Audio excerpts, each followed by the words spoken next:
एक दिन की बात है जब मुझे सूरत जाना पड़ा। मेरे पास वहां एक दिन का काम था जिसके लिए मैं ट्रेन से सफर कर रही थी। सूरत पहुंचने पर मैंने एक छोटा सा होटल देखा जो साधारण और आरामदायक लग रहा था। वहां मैंने अपना सामान रखा और अपने काम के लिए निकल गई। दिन भर की भागदौड़ के बाद जब मैं शाम को वापस लौटने लगी तो रात हो गई थी। कार्यक्रम स्थल से निकलकर मैंने एक ऑटो लिया और उस गली के करीब पहुंची जहां मेरा होटल था। गली तंग थी, इसलिए मुझे वहां तक पहुंचने के लिए पैदल या रिक्शे का सहारा लेना पड़ा। लेकिन गली में पहुंचने के बाद मुझे एहसास हुआ कि मैं रास्ता भूल गई हूँ। हड़बड़ी में होटल का पूरा पता लेना भूल गई थी, सिर्फ नाम याद था। मगर सूरत की तंग गलियों में सब जगह बस गलियां ही नजर आ रही थी और मुझे नहीं पता था कि किस तरफ जाऊं। मैंने रिक्शा वाले से होटल का नाम बताया, लेकिन उसे भी उस जगह की जानकारी नहीं थी। मेरी चिंता बढ़ने लगी। मैंने उससे कहा कि वह मुझे उतार दे, मैं खुद ही रास्ता ढूंढ लूंगी। उसने मुझे एक मोड़ पर उतार दिया और मैं अकेले ही होटल की तलाश में चलने लगी। जैसे ही मैं आगे बढ़ी, मुझे महसूस हुआ कि कोई मेरा पीछा कर रहा है।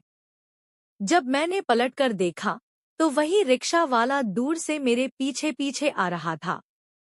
मैं थोड़ी देर रुकी और उसने भी वहीं रुककर इंतजार किया। इससे मुझे बेचैनी होने लगी। मुझे लगा कि कुछ गलत है और मैंने तेजी से चलना शुरू कर दिया, लेकिन वह आदमी अब भी मेरे पीछे पीछे आ रहा था। आखिरकार मैंने हिम्मत जुटाई और वापस जाकर उस रिक्शा वाले से पूछा, आप मेरे पीछे पीछे क्यों आ रहे हैं?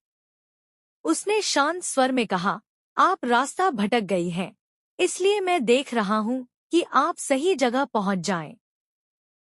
मुझे और गुस्सा आ गया। मैंने कहा, आप जाइए, मुझे अकेला छोड़ दीजिए। उसने थोड़ा झुंझलाकर कहा, नहीं, मैं कहीं नहीं जाऊंगा। रात का समय है और आप इस शहर से अनजान लगती हैं। मुझे पैसे की परवाह नहीं है, बस यही खड़ा रहूंगा जब तक आपको आपका होटल नहीं मिल जाता। उसकी बातों में सच्चाई थी, जिसे मैंने धीरे धीरे समझा। वह कहीं जाने को तैयार नहीं था और मैं भी थक चुकी थी। मैंने आगे बढ़ने का फैसला किया और जब भी पलटकर देखती, वह व्यक्ति दूर खड़ा मिलता, लेकिन कहीं नहीं जा रहा था। काफी देर बाद जब मैं थककर एक जगह रुक गई और सोचने लगी कि अब क्या करना चाहिए, तभी मेरी नज़र उस होटल पर पड़ी जहां मैंने सुबह अपना सामान रखा था। होटल मेरे ठीक सामने था और मैंने राहत की सांस ली। मैंने मुस्कुराते हुए उस आदमी को इशारा किया और वह पास आया। मैंने पास की दुकान से मिठाई खरीदी और उसे दी। मैंने उसके साथ देने और मेरी मदद करने के लिए शुक्रिया कहा। वह पहली बार मुस्कुराया और बोला, मेरी दो बेटियां हैं, एक तुम्हारी उम्र की है, इसलिए मैं खड़ा रहा ताकि तुम सुरक्षित रहो। उसकी बात सुनकर मेरा दिल भर आया। मैं उसे देखती रही जबकि वह धीरे धीरे अंधेरे में गुम हो गया। उस रात मैंने महसूस किया कि हमारा ईश्वर हमेशा हमारे साथ होता है, हमें सही रास्ता दिखाने के लिए।